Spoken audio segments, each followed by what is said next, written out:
ഇന്ന് weight loss ജേണിയുടെ 7ാമത്തെ ദിവസമാണ്. ഇന്നത്തെ വെയിറ്റ് 68.5, അതായത് ഇന്നലത്തേക്കാളും 200 ഗ്രാം കുറയുകയാണ് ചെയ്തിട്ടുള്ളത്. പക്ഷേ ഇന്നലെ 100 കൂടി നിൽക്കുകയാണ് ചെയ്തത്.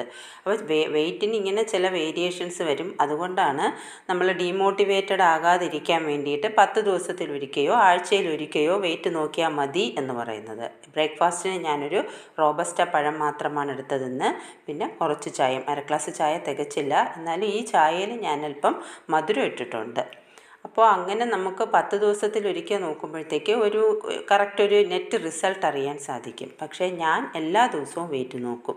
അങ്ങനെ വെയിറ്റ് നോക്കുന്നത് കൊണ്ടുള്ള നേട്ടം എന്തെന്ന് വെച്ചാൽ, ഏത് ഫുഡ് കഴിച്ചാൽ നമ്മുടെ വെയിറ്റിന് കുറവ് വരും, അല്ലെങ്കിൽ ഏത് അളവിൽ കഴിച്ചാൽ ആ വ്യത്യാസം വരുന്നതെന്ന് കൃത്യമായിട്ട് അറിയാൻ പറ്റും.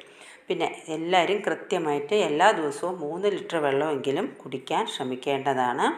പിന്നെ വർക്കൗട്ടും കൃത്യമായിട്ട് ചെയ്യണം. ഒരു ദിവസം വർക്കൗട്ട് ചെയ്യാതെയാണ് നമ്മൾ ഈ ഫുഡ് കഴിക്കുന്നുവെങ്കിൽ വെയിറ്റ് അല്പം കൂടുന്നത് നമുക്ക് കാണാൻ സാധിക്കും. വൈകുന്നേരത്തെ ചായയ്ക്ക് ഞാൻ ഒരല്പം അവിൽ നനച്ചതും 1/2 ഗ്ലാസ് ചായയാണ് എടുത്തത്. രാത്രി കുറച്ച് തണ്ണിമത്തൻ കഴിച്ചു. അപ്പോൾ ഇത്രയേ ഉള്ളൂ ഇന്നത്തെ.